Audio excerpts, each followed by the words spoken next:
So in our denomination, the United Church of Christ, when candidates are at the end of the ordination process, they have to go through 2 final oral examinations. The first oral exam is with the committee that's overseeing the ordination process, and this is where people really lay into the candidate and you get down to brass tacks about theology and all sorts of things. Then there's a second oral exam, and that one is public and has representatives from the wider church and typically takes place at the candidate's home church, and that one's called an ecclesiastical council. And typically that one's a little kinder and gentler and a little more celebratory because it's assumed that the committee has already grilled the candidate. But if you are attending one of those ecclesiastical councils and you want to be get a reputation to be known as the resident theological curmudgeon for the area, or if you really want to make the candidate sweat, what you do is you ask the candidate, what is your theology of the atonement? Now, the atonement is the theological word for explaining what is achieved by Jesus dying on the cross. How does it work?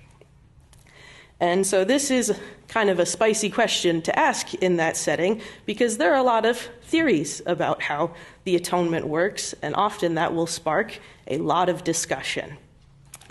And one of the reasons the church has lots of questions and theories about the atonement is because the gospel writers actually dedicate very little space to explaining what the cross means.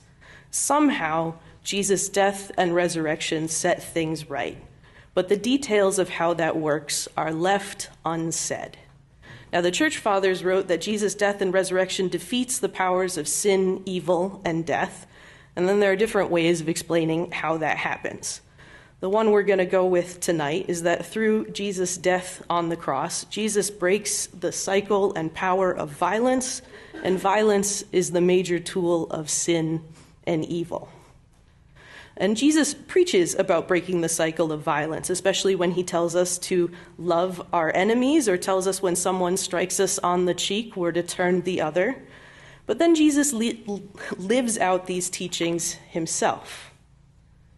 Maundy Thursday, tonight, is the night where Jesus gives the disciples a new commandment, that they love one another as he loves them. And it's when Jesus institutes the Lord's Supper, communion. And on this very night, Jesus sat at table with his friends, and he took bread and said, "This is my body, which is broken for you." And yet sitting at that table is Judas, who is going to hand Jesus over to be broken. Instead of seeking revenge, Jesus is saying his body is being broken even for the man who betrays him. And after being betrayed, Jesus takes no action to avoid arrest. He orders his disciples not to use violence to rescue him. And Christ is mocked and beaten and sentenced to die on the cross. And while he's on the cross, people continue to mock and scoff at him. They cast lots to divide up his clothing. And despite that, Jesus says from the cross, "Father, forgive them, for they do not know what they are doing." One of the odd features about Luke's account of the crucifixion is Luke stops identifying who is doing certain actions. In English, it means we're told they did things, but we're never told who they are. In Greek, there's no antecedent or subject that they refers to. And Luke has the best Greek grammar of the Gospels, so this they is clearly a choice made on purpose. They led him out to be crucified. They lay the cross on Simon of Cyrene. They come to the place. We don't know who they are. They could be anyone and everyone. And when Jesus offers forgiveness from the cross, he's just as vague. He says, "Forgive them, for they do not know what they are doing." The they being forgiven could be anyone and everyone. In the face of his death caused and carried out by the people before him, Jesus offers grace and forgiveness. Hate and evil have worked to put Christ on the cross, but he turns that violence into grace and forgiveness. He breaks their power to perpetuate. The cycle stops with Jesus. A few months ago, I watched an interview with a man who spent over a decade in a neo-Nazi skinhead gang. And the interview covers a lot of ground, from how he got involved in the gang to his current work with an organization that helps people leave violent organizations. But the part of the interview I found most interesting was where he explains what finally made him stop being a neo-Nazi. And there were two main factors. The first one was that he became a father and realized that being part of a violent gang meant that he was risking not being there for his child. He needed to be alive to support his child. So that's what convinced him he should stop being in a gang. But the second factor, the thing that caused him to completely rethink how he viewed people and the world, was kindness. When people in groups he hated offered him kindness he certainly didn't deserve, his worldview started falling apart.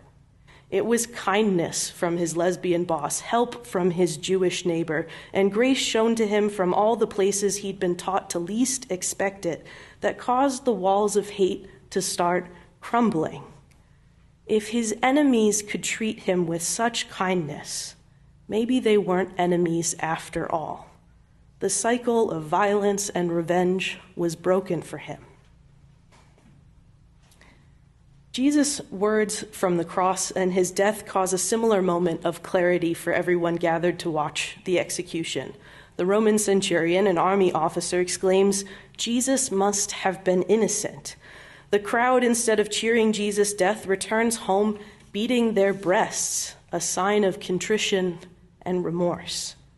They've suddenly realized that what they'd witnessed was wrong. Through the cross, God breaks the power of hate, evil, violence, and death. While suffering the pain caused by violence and hate, Christ offers grace and forgiveness. Though hate, evil, and violence can kill, they have no power because Christ doesn't stay dead. The cycle of violence and death is broken. The finality of death is changed into the hope of transformation and second chances. Transformation and second chances for the world, for anyone and everyone, and for us. Amen.